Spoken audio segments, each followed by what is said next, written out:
Hello students, I welcome you all in the online lecture series of Core Java Programming, and today we will discuss about bytecode. So this is the topic for today's lecture.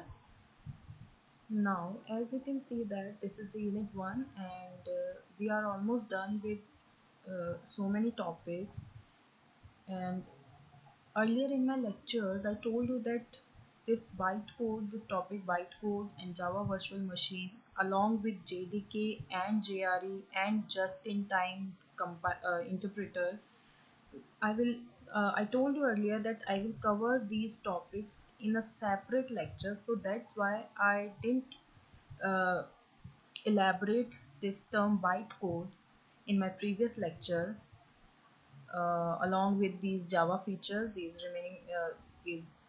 various Java features. So this lecture is completely dedicated to this bytecode, and let's get started. So before discussing the concept of bytecode, we have to understand the role of compiler in any programming language. So, a program is written in a language that is a human readable language. हम जो programme लिखते हैं वो एक ऐसी language में होता है जिसको एक इंसान पढ़ सकता है और काफ़ी हद तक समझ भी सकता है, because it may contain words, phrases, etc. which the machine does not understand. हम जो लैंग्वेज यूज़ कर रहे हैं कोड करने के लिए, या हम जो प्रोग्राम लिखने के लिए जो लैंग्वेज यूज़ कर रहे हैं, या जिस लैंग्वेज में हम प्रोग्राम लिख रहे हैं, वो हमें तो समझ में आती है, लेकिन उसमें जो वर्ड्स हैं, जो फ्रेजेस हैं, वो मशीन नहीं समझ पाती। तो ये एक बहुत ही बड़ा हर्डल रहा प्रोग्रामर्स के लिए, क्योंकि वो ऐसी लैंग्वेज यूज़ कर रहे थे जो उनके समझ में आ रही है, लेकिन वो उस कोड को, उस प्रोग्राम को ऐसे मशीन पे या ऐसे प्लेटफॉर्म पे एग्जीक्यूट करवा रहे हैं जो कि ह्यूमन रीडेबल लैंग्वेज को नहीं समझ सकता, या ह्यूमन रिलेटेड लैंग्वेज को नहीं पढ़ सकता, ना समझ सकता, ना उसका इंटरप्रिटेशन कर सकता है। तो सोर्स कोड को समझाने के लिए, अगर मैंने सोर्स कोड लिखा है, being a programmer, if I write a piece of code, so in order to make it clear to a machine, अगर मैं चाहती हूँ कि वो सोर्स कोड मशीन को क्लियर हो कि क्या कहना चाह रहे हैं उस सोर्स कोड्स के थ्रू और उस सोर्स कोड में क्या लिखा है, तो एक ऐसी लैंग्वेज में वो बदला जाना चाहिए सोर्स कोड जो मशीन को समझ में आए, और ऐसी लैंग्वेज को हम बोलते हैं machine level language. For the source code to be understood by the machine, it needs to be in a language understood by machines, typically a machine level language. So here comes the role of a compiler. Compiler क्यों ज़रूरत पड़ी हमें compiler की? क्योंकि हम जो source code लिख रहे हैं वो इंसान तो समझ पा रहा है, लेकिन अल्टीमेटली उस कोड को एग्जीक्यूट करने वाली मशीन उसको नहीं समझ पा रही है। तो हमें कंपाइलर की ज़रूरत पड़ी, और कंपाइलर क्या काम कर रहा है? सोर्स कोड को कन्वर्ट कर देता है मशीन लेवल लैंग्वेज में, और मशीन लेवल लैंग्वेज वो लैंग्वेज है जो कि मशीन समझ सकती है, and this language typically consists of 0 and 1 combination. Basically it consists of combination or strings of 0 and 1. एक बैकग्राउंड में एक डायग्राम आप देख सकते हैं जिसमें ये डिपिक्ट किया गया है कि ये जो लाइंस है ये इंस्ट्रक्शंस हैं जो कि ह्यूमन रीडेबल लैंग्वेज में लिखी गई है, and then we are converting these instructions with the use of compiler into the machine level language. So ये ह्यूमन रीडेबल लैंग्वेज जिसे हम सोर्स कोड बोलते हैं, उसको कंपाइलर कंपाइल करता है मशीन लेवल लैंग्वेज में, और वो मशीन लेवल लैंग्वेज को डायरेक्टली मशीन समझ सकती है, और उसके अकॉर्डिंग, उन इंस्ट्रक्शंस के अकॉर्डिंग वो टास्क परफॉर्म करती है। So the compiler converts the high level language, human language. Basically high level आपने 3 लेवल पढ़े हैं वैसे तो, middle level, low level, high level. तो आप ये इस चीज़ से ये एक फिक्स दिमाग में नहीं बनाना है कि कंपाइलर सिर्फ हाई लेवल लैंग्वेज को ही इंटरप्रेट करता है। यहाँ high level language human language के वे में बोला गया है। ये कंपाइलर लो लेवल लैंग्वेज को भी कन्वर्ट करता है, मिडिल लेवल लैंग्वेज को भी कन्वर्ट करता है और हाई लेवल लैंग्वेज को भी कन्वर्ट करता है। तो compiler is just like a translator, that he is translating a language जो कि किसी अदर लेवल की है और उसे किसी अदर लेवल में कन्वर्ट करना है। तो यहाँ हाई लेवल लैंग्वेज का मतलब है ह्यूमन लैंग्वेज से। So the compiler converts the high level language into a format understood by the machine. Compiler का काम क्या है? हाई लेवल लैंग्वेज को ऐसे फॉर्मेट में कन्वर्ट कर देना जिसे मशीन समझ सके।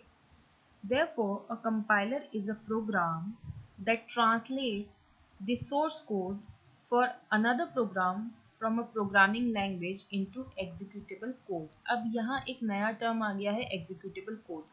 सी जो मशीन लैंग्वेज यहाँ पे आप देख रहे हैं, मशीन लेवल लैंग्वेज, उस वो एग्जीक्यूटेबल कोड कहलाती है। एग्जीक्यूटेबल कोड का मतलब है कि ऐसा कोड जिसे मशीन एग्जीक्यूट कर सकती है, और मशीन किसी भी कोड को तभी एग्जीक्यूट कर पाएगी जब वो उसके अकॉर्डिंग उसके लेवल की लैंग्वेज में लिखा हुआ हो। तो एग्जीक्यूटेबल कोड मतलब 0101 का फॉर्मेट, आप इसको इस तरीके से बेसिकली समझ सकते हैं। तो एक कंपाइलर एक प्रोग्राम है जो कि ट्रांसलेट करता है सोर्स कोड को एक ऐसे कोड में जो कि डायरेक्टली एग्जीक्यूटेबल होता है मशीन के through.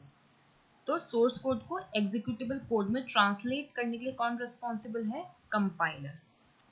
Now moving forward, you can see in this diagram that executable code is bifurcated into two parts.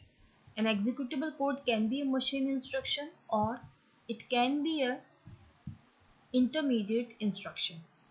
So executable code की जब हम बात कर रहे हैं तो मैंने प्रीवियस स्लाइड में आपको बोला कि आप ऐसे समझिए 0101 का फॉर्मेट, ये तो एक बेसिक अंडरस्टैंडिंग के लिए है।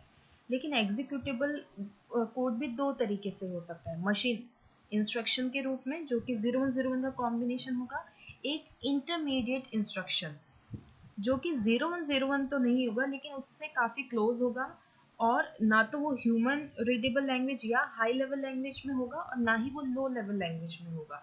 वो इन बिटवीन एक इंटरमीडिएट लेवल पे होगा, और वो ना तो कम्प्लीटली आप उसको एग्जीक्यूटेबल कोड की तरह बोल सकते हैं कि ये कम्प्लीटली 0101 के फॉर्मेट में है, और ना ही आप ये कह सकते हैं कि ये हाई लेवल लैंग्वेज या सोर्स कोड है। तो हम इंटरमीडिएट, अभी तक आपने पढ़ा है C++ में कि executable code means machine code जो कि 0101 के फॉर्मेट में होता है, लेकिन यहाँ पे एक और बाइफर्गेशन हुआ है और ये कहा गया है कि executable code can be a intermediate instruction. ये जो थ्योरी यहाँ पे आती है इस चीज़ की इंटरमीडिएट इंस्ट्रक्शन की, वो आती है आपके जावा के केस में, क्योंकि जावा में हम पढ़ रहे हैं बाइट कोड। तो ये कैसे इंटरमीडिएट इंस्ट्रक्शन की बात है वो मैं आपको समझाती हूँ। See, this executable code may be a sequence of machine instruction. अभी प्रीवियस स्लाइड में क्या था कि कंपाइलर का रोल होता है सोर्स कोड को कन्वर्ट करना एग्जीक्यूटेबल कोड में। अब वो जो एग्जीक्यूटेबल कोड है वो एक सीक्वेंस ऑफ मशीन इंस्ट्रक्शन भी हो सकता है, और ये सीक्वेंस ऑफ मशीन इंस्ट्रक्शन हमेशा डायरेक्टली एग्जीक्यूट करवाया जाता है सीपीयू के through. This executable code may be a sequence of machine instruction and that can be executed by the CPU directly. तो जो 0101 के फॉर्म का जो आपका एग्जीक्यूटेबल कोड होता है जिसे हम मशीन इंस्ट्रक्शन बोल रहे हैं, उसे CPU डायरेक्टली एग्जीक्यूट करवाता है। इसके अलावा और दूसरा टाइप कौन सा एग्जीक्यूटेबल कोड का? और it may be an intermediate representation that is interpreted bye a virtual machine. देखिए ये इस 4 लाइन में दो चीज़ें बोली गई हैं। पहला ये कि मशीन इंस्ट्रक्शन जो है वो भी एग्जीक्यूटेबल कोड कहलाता है, लेकिन मशीन इंस्ट्रक्शन हमेशा सीपीयू डायरेक्टली एग्जीक्यूट करवाने के लिए रिस्पॉन्सिबल होता है।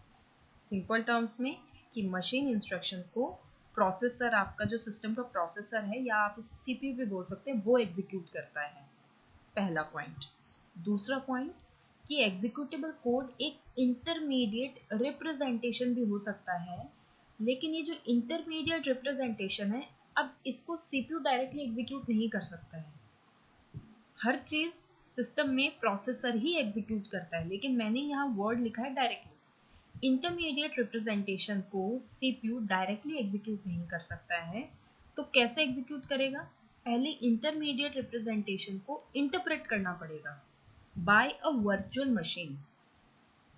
एक वर्चुअल मशीन के थ्रू हम उस इंटरमीडिएट इंस्ट्रक्शन को इंटरप्रेट करेंगे और फिर कन्वर्ट करेंगे मशीन इंस्ट्रक्शन में, जो अल्टीमेटली 0 के फॉर्मेट में होगा, और फिर जो प्रोसेसर है वो उसको एग्जीक्यूट करेगा। लेकिन यहाँ पे अक्सर कंफ्यूजन बच्चों को ये हो जाता है कि मैम एग्जीक्यूटेबल कोड तो 0 का फॉर्म होता है, तो आप कैसे कह सकते हैं कि इंटरमीडिएट इंस्ट्रक्शन एक एग्जीक्यूटेबल कोड है? इंटरमीडिएट इंस्ट्रक्शन एक एग्जीक्यूटेबल कोड इसलिए कह दिया जाता है क्योंकि उस इंटरमीडिएट इंस्ट्रक्शन को अगर हम इंटरप्रेट करें, अगर हम इंटरमीडिएट इंस्ट्रक्शन को या इंटरमीडिएट रिप्रेजेंटेशन को या इंटरमीडिएट फॉर्मेट को हम अगर इंटरप्रेट कर लेते हैं, तब हमारे पास मशीन इंस्ट्रक्शन आ जाता है, तब हमारे पास मशीन कोड आ जाता है। मशीन इंस्ट्रक्शन क्या है? मशीन कोड को ही मशीन इंस्ट्रक्शन बोला है। तो अल्टीमेटली मशीन इंस्ट्रक्शन जो है या मशीन कोड जो है या जिसे हम एग्जीक्यूटेबल कोड बोल रहे हैं, वो मिल कहाँ से रहा है? इंटरमीडिएट इंस्ट्रक्शन से। इसलिए इसको भी आपने एग्जीक्यूटेबल कोड की कैटेगरी में डाल दिया, क्योंकि इसकी मदद से हम एग्जीक्यूटेबल कोड तो ले ही सकते हैं। तो इसलिए एग्जीक्यूटेबल कोड को आपने दो डिवीजन बना दिए यहाँ पे कि मशीन कोड, जो उसको किसी भी फर्दर इंटरप्रिटेशन की जरूरत नहीं है, उसको डायरेक्टली आप उस मशीन कोड को लेते हैं और प्रोसेसर उसको डायरेक्टली एग्जीक्यूट कर देता है। लेकिन अगर मैं बोलूँ कि आपके पास इंटरमीडिएट इंस्ट्रक्शन ही दे सकती हूँ मैं आपको, आपके पास इंटरमीडिएट इंस्ट्रक्शन है, तो क्या अब आप कोई एग्जीक्यूशन करवा सकते हैं? तो आप बोलेंगे यस मैम, इंटरमीडिएट इंस्ट्रक्शन को हम पहले इंटरप्रेटर की मदद से इंटरप्रेट करेंगे और फिर वर्चुअल मशीन के थ्रू सीपीयू की मदद लेते हुए उसको एग्जीक्यूट करेंगे। So this intermediate representation in Java is known as Java byte code. तो यहाँ अब कंसेप्ट आ गया जावा बाइट कोड को। हमने क्या बोला है कि जो इंटरमीडिएट इंस्ट्रक्शन है या जो इंटरमीडिएट रिप्रेजेंटेशन है, उसको जावा में क्या कहा जाता है? जावा बाइट कोड। तो आप ये चीज समझे। Now moving forward, what is Java byte code? अभी मैंने पढ़ा, अभी आपको समझाया कि इंटरमीडिएट रिप्रेजेंटेशन या इंटरमीडिएट इंस्ट्रक्शन को जावा बाइट कोड कहते हैं। अब इसको थोड़ा डिटेल में पढ़ते हैं। Bytecode is in a compiled Java programming language format and has the dot class extension। इसका मतलब ये है कि जो बाइट कोड होता है वो एक जावा प्रोग्रामिंग लैंग्वेज का फॉर्मेट है, और वो फॉर्मेट कैसा है? कंपाइल्ड फॉर्मेट है। इसने क्या बोला है? Bite code is in a compiled Java programming language format and has the dot class extension. दो बातें बोली गई है कि बाइट कोड जो है जावा प्रोग्रामिंग लैंग्वेज फॉर्मेट है जो कि कंपाइल्ड होता है, कंपाइलेशन के बाद मिलता है। मतलब आप जब भी सोर्स कोड को कंपाइल करते हो तब आपको बाइट कोड मिलता है।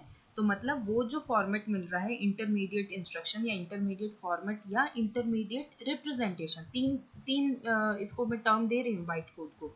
Intermediate format, intermediate representation and intermediate instruction. तो ये तीनों का मतलब बाइट कोड होता है। तो जो बाइट कोड है वो हमें कंपाइलेशन प्रोसेस के बाद मिलता है, और वो जो बाइट कोड होता है उसकी एक फाइल जनरेट होती है। तो हर फाइल का एक एक्सटेंशन होता है, तो बाइट कोड की फाइल का क्या एक्सटेंशन होता है? Dot class. Once a Java program has been converted to bytecode, it can be transferred across a network and executed by Java Virtual Machine। ये लाइन बहुत ही इंपॉर्टेंट और बहुत ही इंटरेस्टिंग है। इसमें आपका एक और कंसेप्ट आपको समझ में आएगा। गर्ल्स, आप जब भी जावा प्रोग्राम को बाइट कोड में कन्वर्ट कर देते हो तो आपके पास कैसी फाइल आ जाती है? Dot class file. ठीक है, एक्सटेंशन क्या होता है बाइट कोड का? Dot class. तो इट कैन बी ट्रांसफर्ड, आप उस बाइट कोड को ट्रांसफर कर सकते हैं अक्रॉस अ नेटवर्क। आप ये कह सकते हैं कि आपके जो जैसे आपने बहुत सारी वेबसाइट्स आप ओपन करते हैं डेली अपने गूगल पे, जब भी आप नेट को एक्सप्लोर कर रहे हैं तो बहुत सारी ऐसी वेबसाइट्स होती हैं जो जावा में लिखी जाती हैं।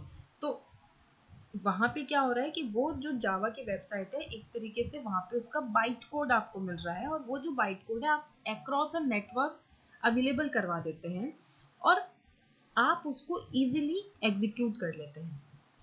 आप मतलब कि आप क्लाइंट हैं, आप मतलब क्लाइंट, और क्लाइंट कैसे एग्जीक्यूट करेगा? अपनी मशीन के थ्रू। तो जो जावा का बाइट कोड है वो नेटवर्क पे आप अपलोड करो, कोई भी अदर यूजर उसको एग्जीक्यूट कर सकता है, बशर्ते उसके पास क्या हो? Java virtual machine. मैं एक बार फिर से लाइन पढ़ रही हूँ। Once a Java program has been converted to bytecode, it can be transferred across a network and executed by Java virtual machine.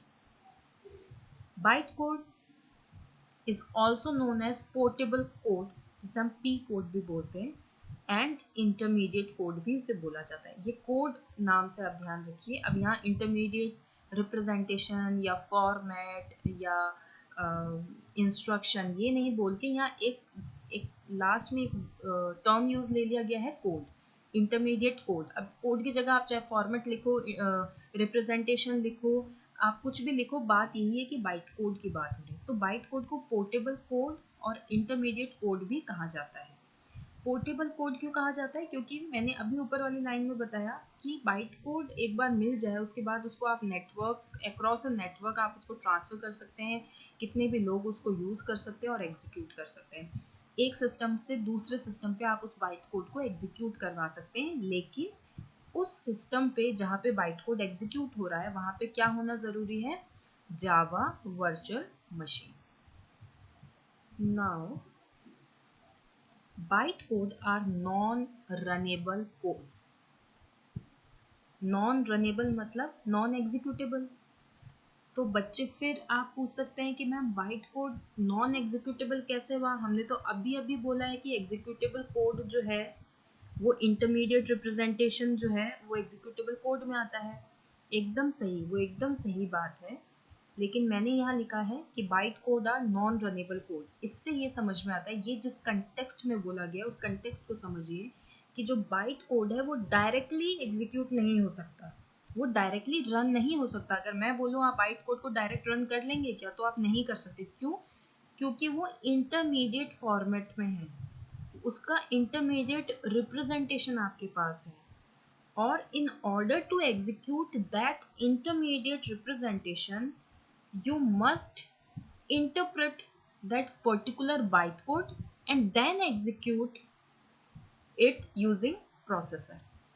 इस चीज को समझना कि बाइट कोड आपका नॉन रनेबल, अगर रनेबल कोड होता तब तो डायरेक्ट मशीन पे एग्जीक्यूट हो जाता, हमें जेवीएम की जरूरत ही नहीं पड़ती। लेकिन बाइट कोड तो मशीन, प्रॉपर मशीन कोड तो नहीं होता है। बाइट कोड प्रॉपर 0101 का फॉर्मेट तो नहीं होता है, वो तो कुछ इंटरमीडिएट फॉर्म में होता है।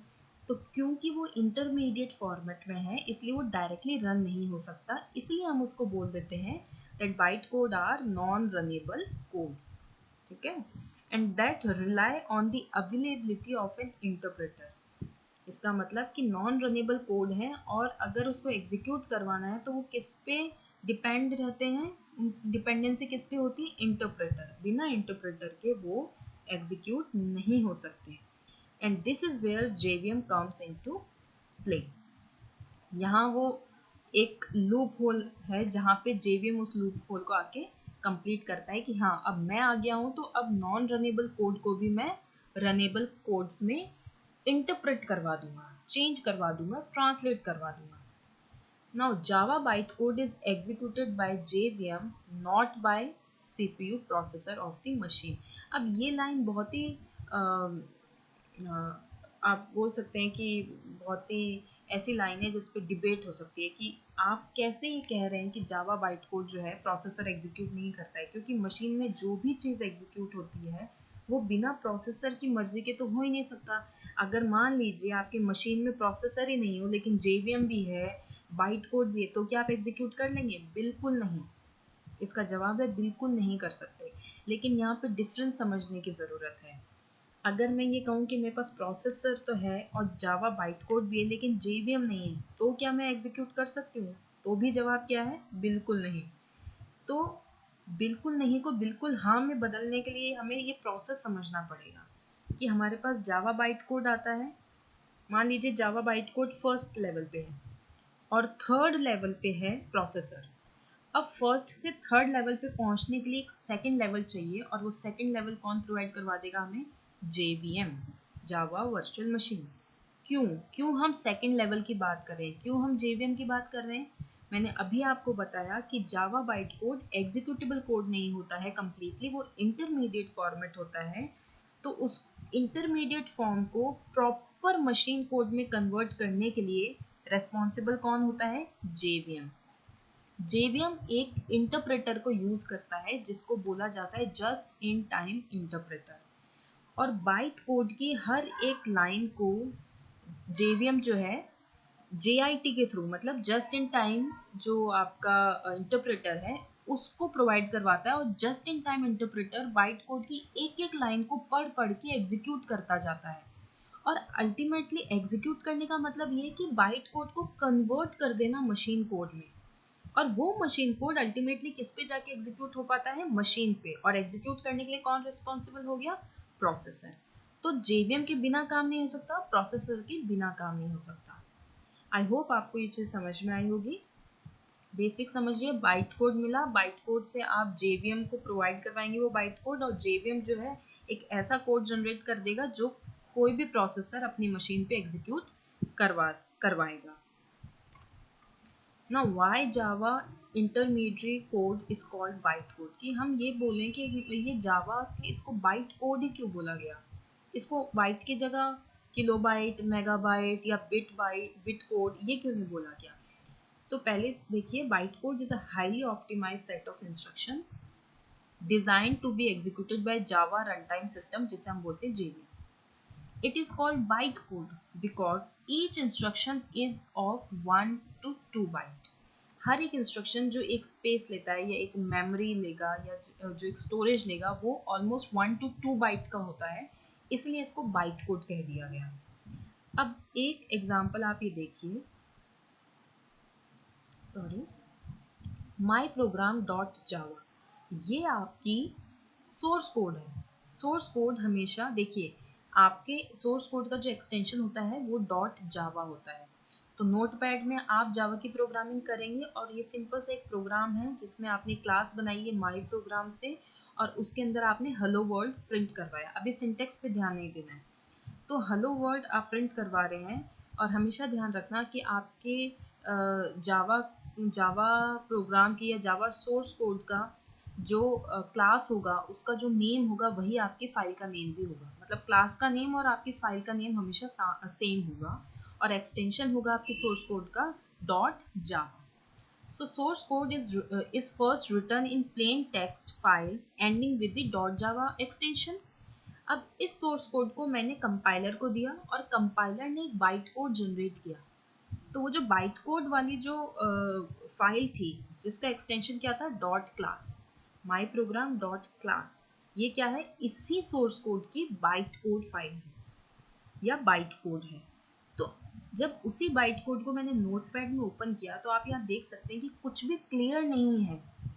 कुछ कुछ वर्ड्स से आप रिलेट कर पा रहे हैं, लेकिन कुछ ऐसी क्योंकि ये इंटरमीडिएट फॉर्मेट है, ये पूरा प्रॉपर इंग्लिश में नहीं है, ह्यूमन रीडेबल फॉर्म में नहीं है, और पूरा मशीन रीडेबल फॉर्म में भी नहीं है।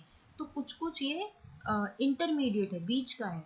तो काफ़ी कुछ चीज़ें तो आप समझ पा रहे हैं, लेकिन काफ़ी ऐसे इंटरप्रेटेड वर्ड्स जो कि इस प्रॉपर फॉर्मेट में नहीं है, उनकी जगह कुछ स्पेशल सिंबल्स और कुछ अलग अलग तरीके के सिंबल्स यहाँ पे दे दिए गए।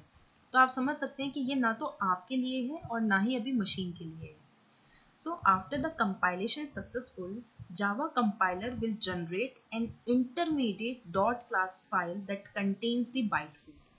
और हर एक जो इंस्ट्रक्शन है वो क्या लेता है? 1 से 2 बाइट लेता है, इसीलिए इसको हम क्या बोलते हैं? Byte code.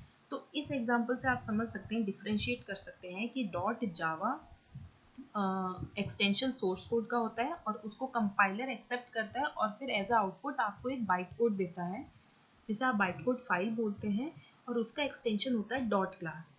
और वो जो है एक ऐसे कॉम्बिनेशन होता है, एक ऐसे ऐसे सिंबल्स का और वर्ड्स का कॉम्बिनेशन होता है जो कि इंटरमीडिएट रिप्रेजेंटेशन को दिखाता है, या जो इंटरमीडिएट रिप्रेजेंटेशन होता है। सो इस एग्जांपल, इस डायग्राम से आप देखिए कि सोर्स कोड लिखा, ये मैंने आपको पहले भी डायग्राम बताया था। डॉट जावा फाइल आप कंपाइलर को देते हैं, कंपाइलर फिर बाइट कोड जनरेट करता है जिसका एक्सटेंशन डॉट क्लास फाइल होता है, और बाइट कोड किसी भी JVM के थ्रू एक्सेप्ट कर लिया जाएगा। JVM प्लेटफॉर्म डिपेंडेंट होता है हमेशा, जबकि बाइट कोड को हम बोलते हैं कि इट इज़ प्लेटफॉर्म इंडिपेंडेंट, क्योंकि ये बाइट कोड चाहे लिनक्स के JVM को दो, चाहे मैक के JVM को दीजिए, चाहे विंडोज़ के JVM को दीजिए, इट डजेंट मैटर, कोई सा भी प्लेटफॉर्म हो, बाइट कोड हर प्लेटफॉर्म पे एग्जीक्यूट होता है। लेकिन JVM पर्टिकुलर प्लेटफॉर्म के लिए अलग होता है, जैसे विंडोज़ के लिए JVM अलग होगा, लिनक्स के लिए JVM अलग होगा और मैक के लिए JVM अलग होगा। और बाइट कोड को एक्सेप्ट करने के बाद वो क्या जनरेट कर देता है, मशीन कोड। तो ये तो था इंटरमीडिएट कोड और ये आ गया हमारा मशीन कोड, और दोनों को हमने किस कैटेगरी में डाल दिया था, एग्जीक्यूटेबल कोड, क्योंकि बाइट कोड से अल्टीमेटली आप मशीन कोड तक पहुंच ही जाते हैं। हालांकि बीच में एक लेवल 2 आ जाता है, तो ये लेवल 1, ये लेवल 2, ये लेवल 3। तो इस तरह ये कंसेप्ट आया बाइट कोड का। और आप डिफरेंस, आपको एक असाइनमेंट दिया जाएगा और वो असाइनमेंट ये होगा कि आपको बाइट कोड और मशीन कोड के बीच में डिफरेंस पता करना है, आपको डिफरेंस लिखना है और आपको एडवांटेज भी लिखने हैं बाइट कोड के कि वो क्या क्या एडवांटेज है। वैसे तो ये एडवांटेज हम ऑलरेडी डिस्कस कर चुके हैं फीचर्स में, जैसे कि हाई परफॉर्मेंस प्रोवाइड करवाता है बाइट कोड जावा प्रोग्रामिंग को, और पोर्टेबिलिटी प्रोवाइड करवाता है। उसके बाद आर्किटेक्चर न्यूट्रल भी है, तो कहीं ना कहीं बाइट कोड का इसमें बहुत अच्छा रोल है। और इसी तरह और इसके एडवांटेज भी हैं, तो ये आपको अपने असाइनमेंट्स में करने होंगे जो आपको सैटरडे को मिलेगा। ये वो रेफरेंसेस हैं जो मैंने ये स्लाइड्स बनाने के दौरान यूज़ में लिए हैं। कुछ यूट्यूब के वीडियोस भी हैं जो आप और ज़्यादा अगर इस टॉपिक को एक्सप्लोर करना चाहते हैं तो आप कर सकते हैं, और ये वो वेबसाइट्स है जहाँ आप जाके और इस टॉपिक को एक्सप्लोर कर सकते हैं। एंड इसी के साथ आज का जो हमारा टॉपिक है वो कवर कर लिया गया है, और नेक्स्ट लेक्चर में हम पढ़ेंगे JDK, that is Java development kit, JVM, Java Virtual Machine, JRE, Java Runtime Environment, and JIT, that is Just in Time Compiler. So तब तक के लिए bye bye, thank you so much.